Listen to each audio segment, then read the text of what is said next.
Hey everybody, I am here today with Salena Gavin.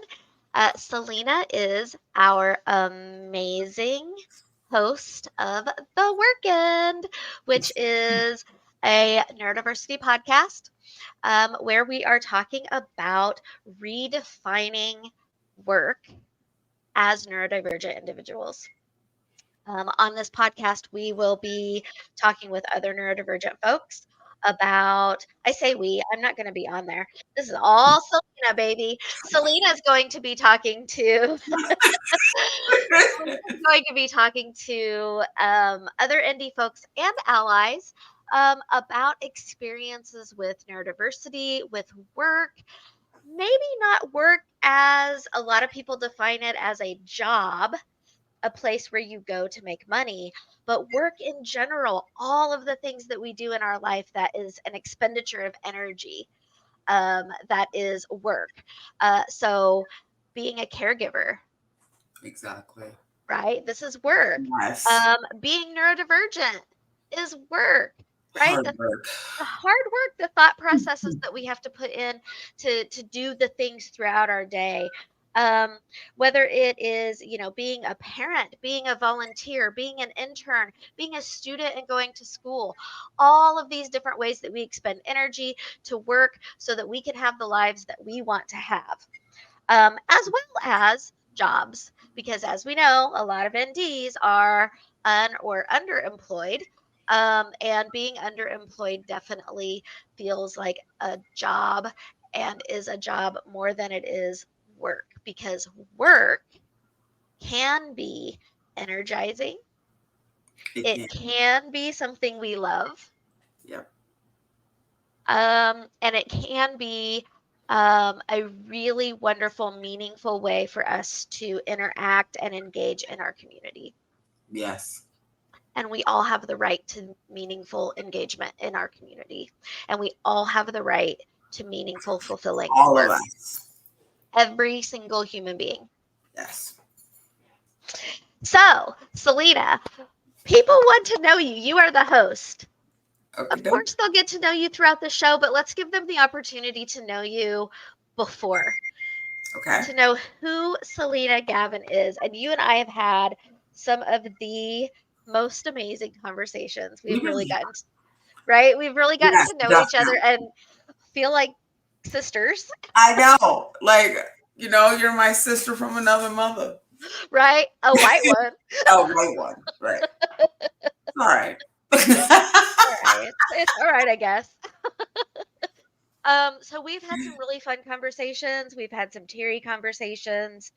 Um, And I think that you have amazing stories to tell about your experience that not so long ago you didn't recognize as a neurodivergent experience, but now you do, Yes. Yes. right? So you have multiple intersections, Yes.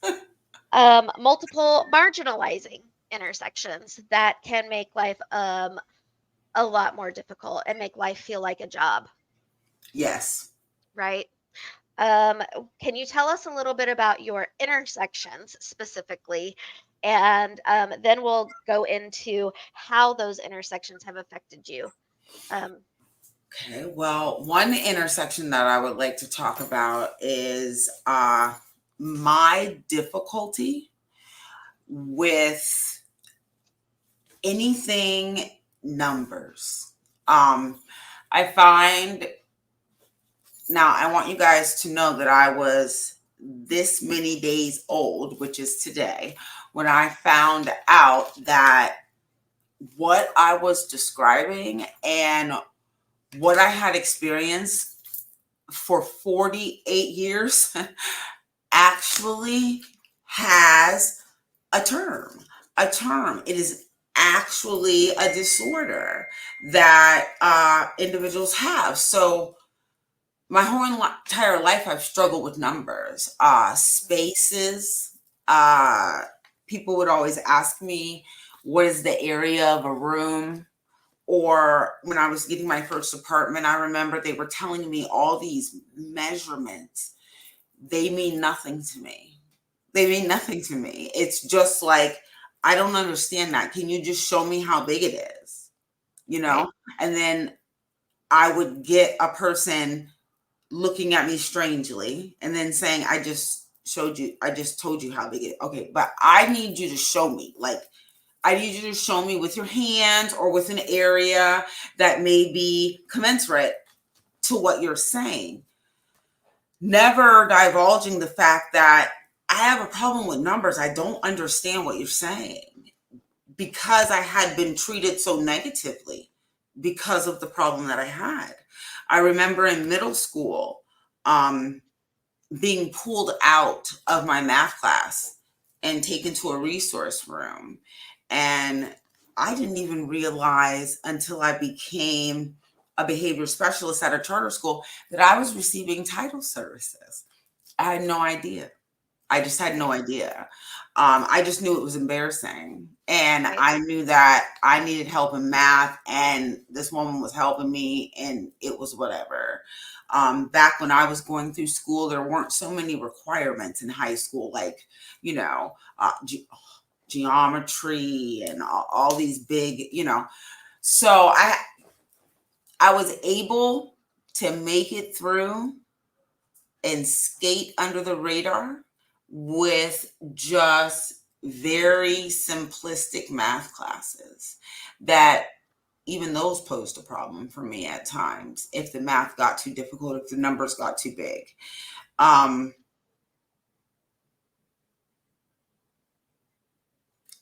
and talking about it today, like, I'm gonna probably start get emotional.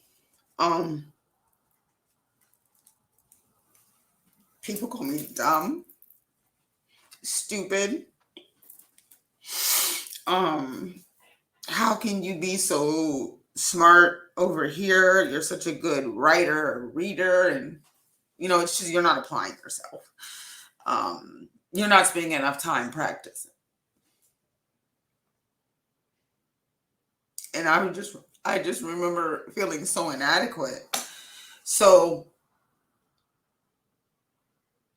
I already knew all the stereotypes that plagued African Americans. So I started to think that maybe everything that has been said about African Americans, maybe it's true. Maybe we're not smart enough.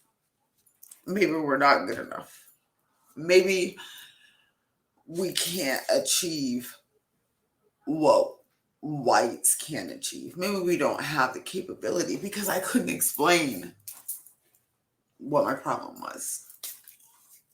And nobody else could either. Nobody else could either. So another thing I want to mention, this will be a little funny. Maybe it'll make me feel better. With with having problems with space and time and measurements. And I live in Erie, Pennsylvania, and it took me 6 hours to drive to Rochester, New York. Okay, it's Okay. actually only about 2.5 hours. Right. But when you have no concept, and there was no GPS, there was nothing. You had a map. That's what Right. you had, and you had the signs. And I'm ADHD, so you want me to drive and look at that? I can't do that. Like, I can't do that, And Right. I remember my mom saying, "Yes, you can." My mom, that's her thing was always, I wasn't applying myself as much as I needed. And it took her a very long time to realize that, no, there's something wrong. Like, I don't, but Right. nobody could even help my mom because my mom didn't know what was wrong. Right. So finding out what was wrong with me, what is wrong with me, not was, is wrong with me, because I still have it. I mean, I swear, I think it's gotten even worse the older I got. But now what makes it more better for me, and even before today, knowing that it had a name, I wasn't ashamed. I wasn't ashamed anymore. See, prior to, I was ashamed. I was ashamed because people said Black people had no business in the school psychology program. Um, and I made it to the school psychology program, right? Right. Okay. So here I am in my program. I'm feeling good because I've already mapped this out. Okay. There's no math. I've already Right. mapped this out. All I have to get through is psych statistics. I can, okay, it's going to be hard, but I took it 3 times, but it's all good. We're going to get through that. Mhm. My senior year in my master's program, I find out that not only do we now have to take the specialty area as a state test, but we now have to take the math praxis series. So that's, or I'm sorry, not math praxis, but the praxis series. So it's reading, writing, and a rat in Tom's house, 8. Look, I can't even spell arithmetic. Okay. So, and math. Okay. I can't even spell it. So, I'm sitting here going, a rat in Tom's house. might eat. Yeah, that's I right. So, it, I was like, my senior year they implement that I have to now take this math. And math, the when you say the word, it would give me a like, oh God, and I'm like, what am I gonna do?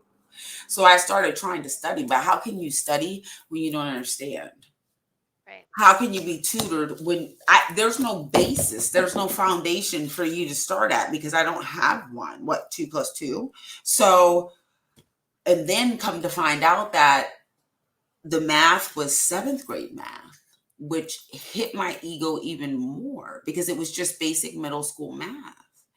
Right. And I took the praxis reading pass first time, got my qualifying score in writing, got my qualifying score in the specialty area of school psych. I failed the math praxis. Well, I shouldn't say failed, but I didn't get a qualifying score 8 times. 8. You want to talk about someone feeling inadequate and less than and blaming it on every single stereotype and issue I knew I had, which just made me feel unworthy and broken.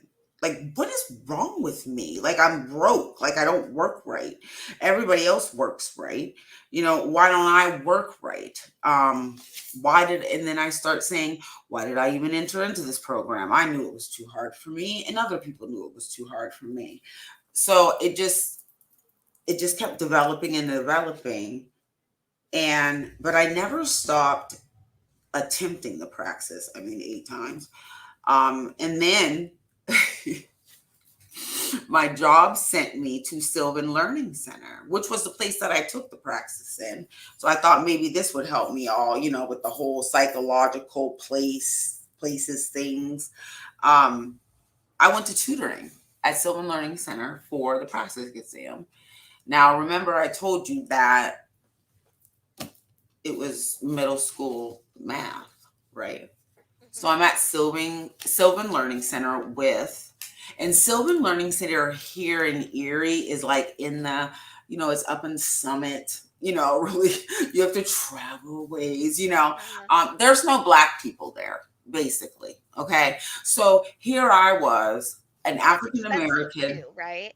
extremely. That's It's another reason extremely why they're not expensive. there. So Right, right. so this is one of the reasons, one of the multiple reasons why there are no Black people there, Exactly. because it is something that is set up within the system to not be accessible. Not be accessible. And the only reason why this Black person was there was because my job was actually paying for me to be tutored.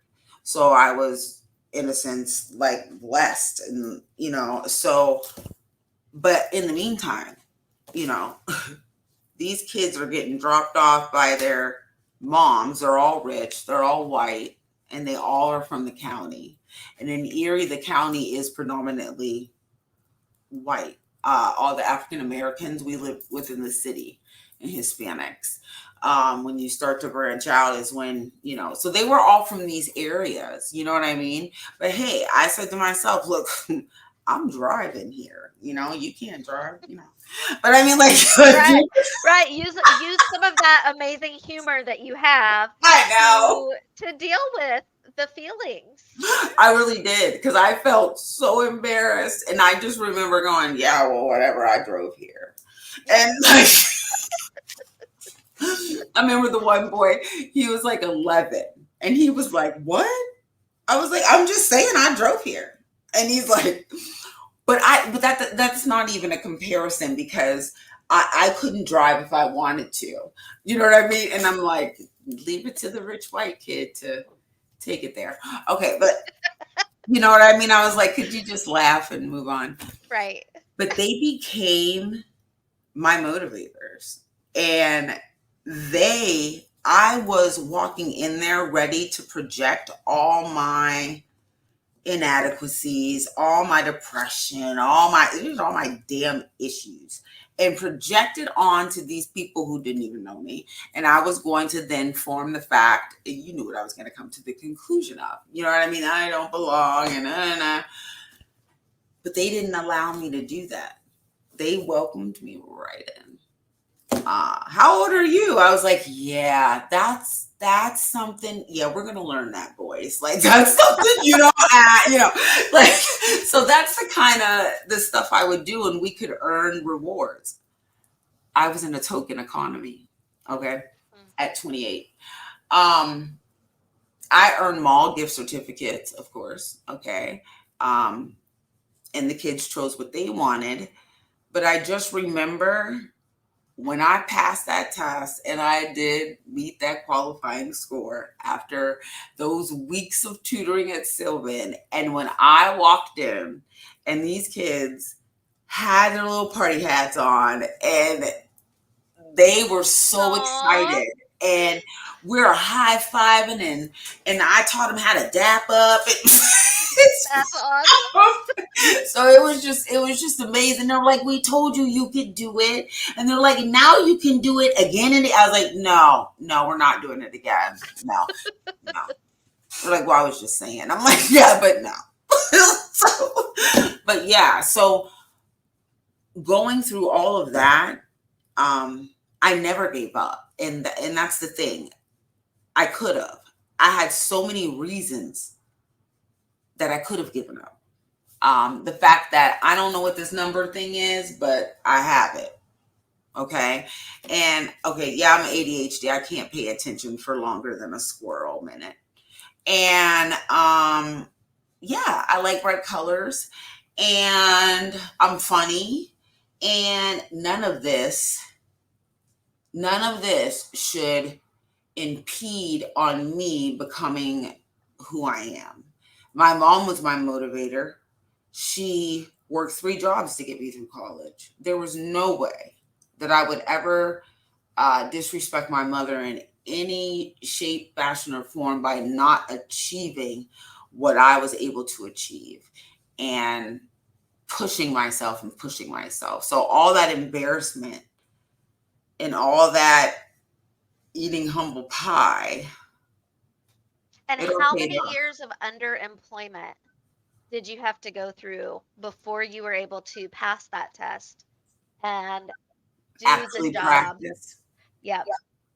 18 years. So for 18 years, you were doing a job when Mhm. you really wanted to be working. Mhm. Exactly. But I had no choice because I couldn't get my credentials. There was one thing stopping me. And then I think about ND23 and I think about how I've met people and how it shouldn't have been like that for me. I shouldn't have had a struggle like that. There should have been something in place for me and people like me that, I'm not asking for a handout, God forbid, I'm not asking to have it any easier than anyone else. but I need to have it catered to me, because if it's not catered to me, then I'm failing before I'm even beginning. And that's Right. what I kept doing over and over and over again, and beating myself up. And come to find out, no, you had a disorder. You had it. There's something there, girl. Like, Right. no, it means There's something. this neurological condition called dyscalculia, Yes. and all that time that you were pulled out in school, there was this thing that had a name. All that time that you were in your classes for school psychology, and they talked about learning disabilities, it had a name that nobody used. OMG. OMG. And still today, it has a name that nobody uses. Um, and the name is, I should put this on here for everybody, for anybody who is listening. I will put this on here so that they, if they don't already know the name, can know the name. It is called dyscalculia. Look at that. It even sounds like a horrible name, like calculus. You know what I mean? Like, it just. Well, you were talking earlier about sometimes like you get physically ill Yes. thinking about having to do math. That Yes. sometimes somebody can talk about it, and just talking about it makes you physically feel. Basically, what I'm hearing you say is that your body goes into a fight flight mode. Mm-hmm. Mm-hmm. Yeah, Definitely. I'm trying to figure out how I'm going to get out of it. Okay. And then I'm figuring, how can I divert this? Because I can't let people know. right, But now, no, I just like, no, I don't understand what that is. I don't understand, searching for an apartment, looking for a home, and, people giving me the measurements. And I'm like, so how big's that? right. Like I need to see it. I Right. need I to just see it. turn it into, and like you said, I use my humor. So I kind of turn it into like a joke. I was like, that big, huh? So how big is that? Right, And then they would get really quiet. Like, I was like, no, I need you to explain big in a different way. No right, numbers. right. Like, Which is absolutely possible. We can do it that right. way, right? That's not impossible. So a couple of the things that you have said about, you talked about the self-esteem and reinforced stereotypes. So some of the things that you blamed, right? So you were Yes. great at the reading, you were great at the writing, you exceptionally intelligent, Mm-hmm. and you know this, yet the math Mm-hmm. made you say, okay, maybe because I'm black, Mm-hmm. maybe because I'm a woman, Mm-hmm. I can't do these things. Oh yeah. So when we're talking about those multiple intersections, this is what we're talking about of, we are told over and over and over again as a society how people are and how people should be. And one of the things that we hear, several of the things that we hear is that Black people are not as smart as. Of course, Mhm. we know that this is not true. Our listeners know that this is not true, but it does become an internalized belief for Yes. many, many people. I mean, I saw this all of the time for my students, all of the time. I have a lot more to prove. I have a lot more to prove before I get to point A. Mhm. Just to get Right, to A, just to start. right.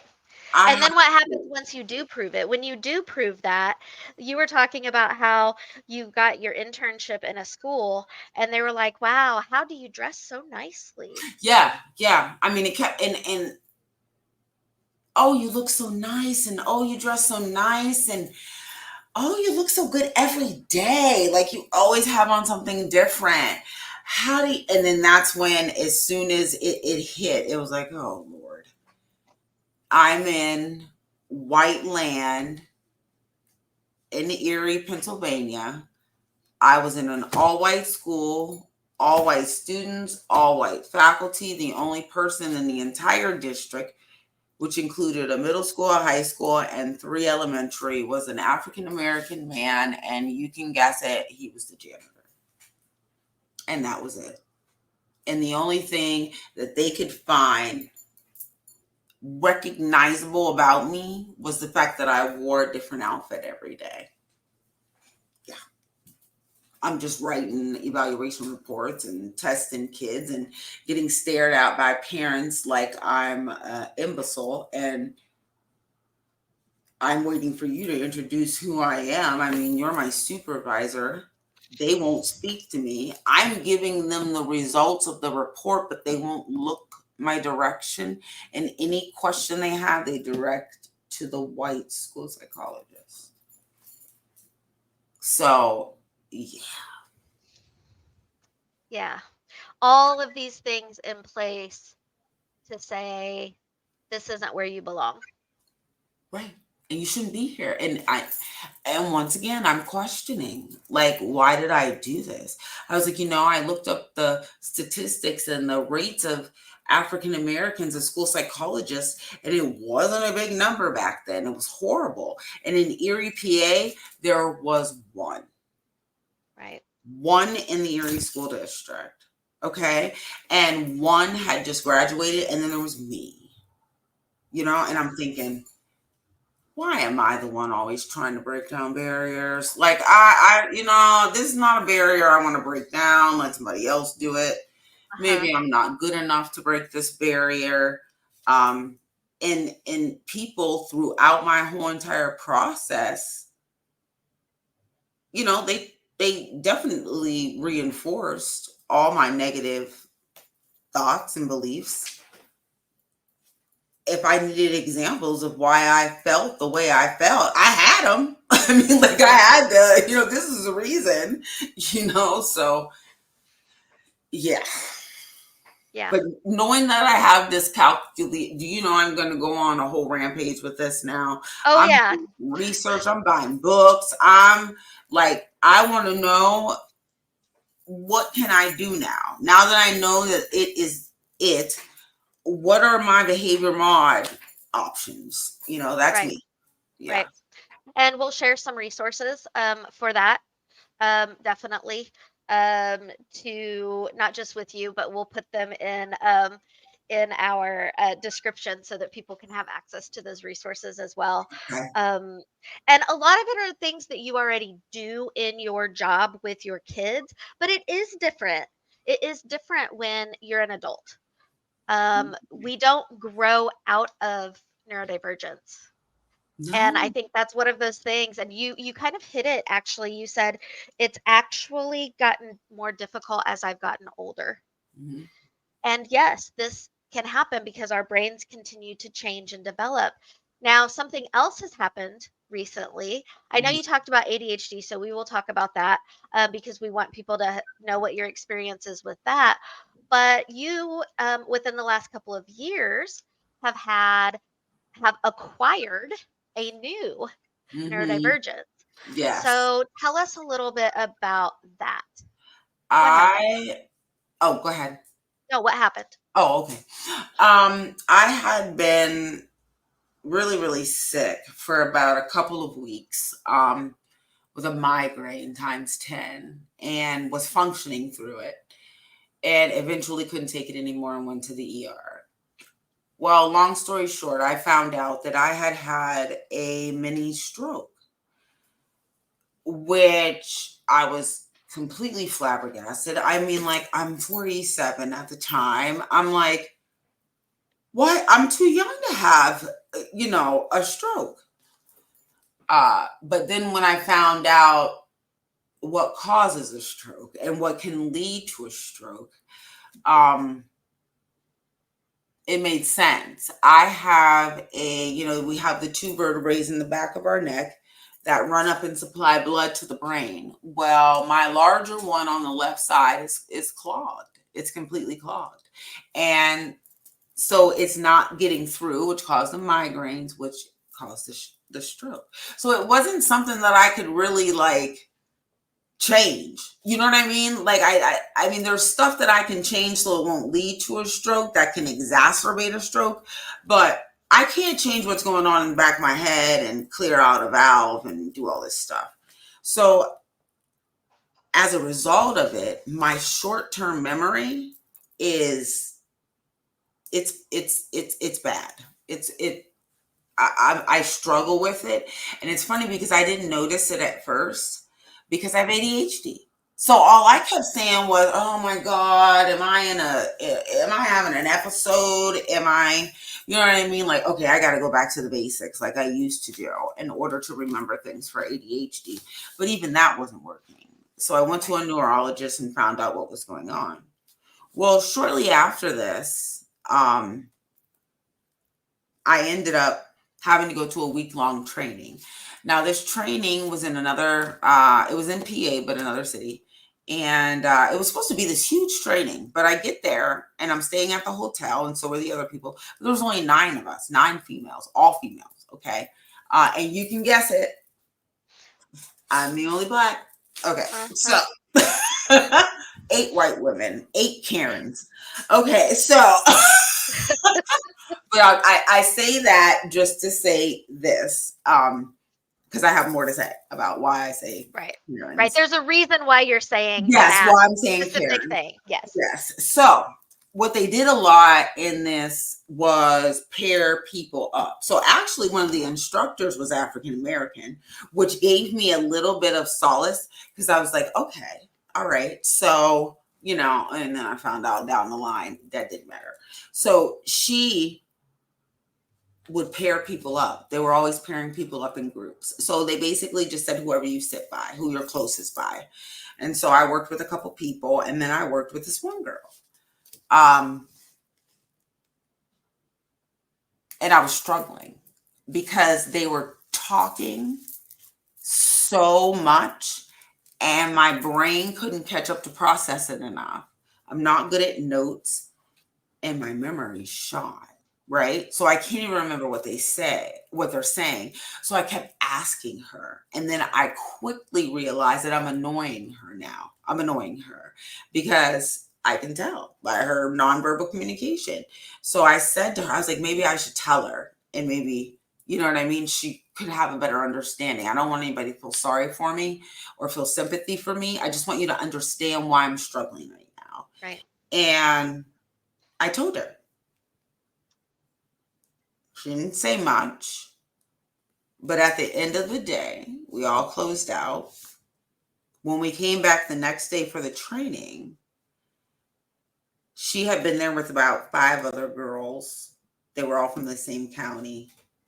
Every last one of them had moved their seats over to the other side of the room. So I was the only person sitting on the right side of the room. Everybody else was on the left. And it was extremely noticeable. I mean, everybody could see it. And one of the girls in the back, I ended up having to be paired with her. She expressed to me, she's like, that wasn't right. Like, I can't believe that we're in here talking about prevention and working with kids, and they did that to you. Like, she was like, that's the lowest form of bullying. I mean, like, you know what I mean? Like, it's just Right. so, you know what I mean? Like, they're.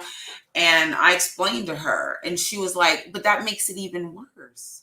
Now that you've told me what your difficulty was, makes it even worse. And it makes me sit back and think these people are helping people. They're helping people that have the same problem that you have.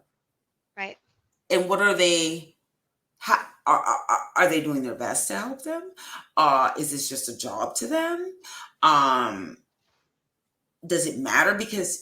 And she said, because it feels like it doesn't, that they're just getting a check. And I was Right. like, and she was like, it would have to be that. I couldn't believe they did that. 5 people got up and moved to the other room, the other side. I felt like garbage. Every stereotype that had and has been placed on African American females in a college situation, in a school situation, in a job situation, I was like, I just played into all of them. Like, now I'm broken. Mhm. I'm the broken African American that everybody has to feel sorry for now, you know? And I was so embarrassed. I remember after the fact, I stayed in there and I choked it back. But afterwards, I had taken my dog. My dog is like my emotional, she's my more emotional support animal. And I went and I was in the room and I was telling her about it, and she listens.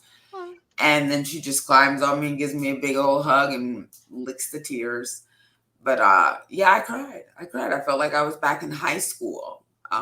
Not only high school, but I felt like they were prejudiced, like they were raised, they weren't including me. They never asked me to go to dinner. They never asked me to go have drinks down at the bar where they all were. right. So yeah, it Yeah, was very clear.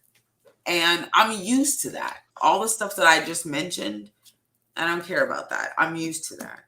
But right. now that you have me in a classroom setting and you have this inclination or notion that I'm not good enough or that you're better than me, Right. yeah, that really hit hard. Right. So that's like it the stroke was one more piece Hmm. that set on that. Like you already felt the difference. Right. And then when you disclosed that you had had a stroke, it proved to you. Why I shouldn't disclose it. And that should not be the case. Right. Um, Especially a lot of people don't know um, that stroke is neurodivergence. It does create a different way that you interact with the world and how you process the world around you. You talked about your memory. Um, so, a lot of people, when they think about neurodiversity, they think autism, ADHD, dyslexia. Dyscalculia is becoming a little more common, right? People are thinking about it. And then they think Tourette's. Some people think Tourette's, but they don't think wider than that. And what we actually know is that neurodivergence is when your brain does not work in the way that the society has said a typical brain should work. So, Right. any neurological condition that makes you interact with the world in a different way than the typical, and for people listening, I'm doing air quotes with my fingers. Um, then you can identify as neurodivergent. And that's important because it makes a difference in the way you see yourself in the world that you live in. Mhm. So let's take that and bridge over into ADHD. When you learned um, that you are ADHD, when was that? Tell us that story. I actually don't know this story. You haven't told me this, I the know I ADHD story haven't. yet. I found out I was ADHD, and I remember um, I was in first grade. First grade at Glenwood Elementary School. I never forget. And I was just my mouth never stopped, and um, I was always moving and grooving, and I always had something to say. And the teacher called my mom in, and I remember sitting there, and she was talking to her about my behaviors, and she was saying things like, she doesn't remember, this, her memory. In her memory is because she can't pay attention to what's in front of her and then all this other stuff that's going. So she explained to my mom that I had ADHD. Well, I don't know. You guys know I'm African American and my mom's African American. Um, you don't tell a black woman what's wrong with her child. Okay. Mm, Especially if you're some white woman in some school and you've known my daughter for how long and you think she's ADHD. Okay. Thank God my mom was like two-part because she had, she was a teacher in Head Start. So she understood it, Right. But it's funny, like when it's your own, And I remember the teacher saying, "This is why I'm calling you." And she's getting in trouble. It's because of this. And she was like, "Now there's different treatments and so on and so forth." And I never forget my mom going, "I promise you that starting tomorrow, you will have no more issues with Selena's behavior like this." And she was like, "Oh, so you're gonna reach?" She's like, "Yeah, uh-huh. We have our own help." I'm sitting next to my mom. I'm like getting lower and lower in my seat, like, "Help me, she's gonna beat me." Because to my mom, ADHD was, yeah, I'll Behavior beat it issue. out of you. Right. Like I said, do this, you're gonna do it. Okay, and you're gonna do it at school. And she couldn't understand the fact that I couldn't. She didn't get it. Right. She didn't get it. Right. For a very long time. Okay. Right. She put me on medicine. She didn't like it. This is when she started to understand. At age 9, put me on Ritalin because that was like the only thing out. Yep. I'm sitting on the couch slobbing, nodding off. She's like, "That's not my daughter. I don't like that." So my mom asked her professors about some techniques she could use. You may think this is crazy, but every morning in elementary school, all the way up through high school, you may think it's crazy. Um, I drank a cup of coffee with my mom every morning. Hmm. The coffee, what it does to me now, it did to me then. It just mellows me out. It just gives me a nice playing field, where I'm not up here and I'm not down here, but I'm right here. And the pediatrician told her she could do it. And I thought it was this big deal because I'm a grown up. I got my toast and my coffee with my mom, but here she was utilizing that.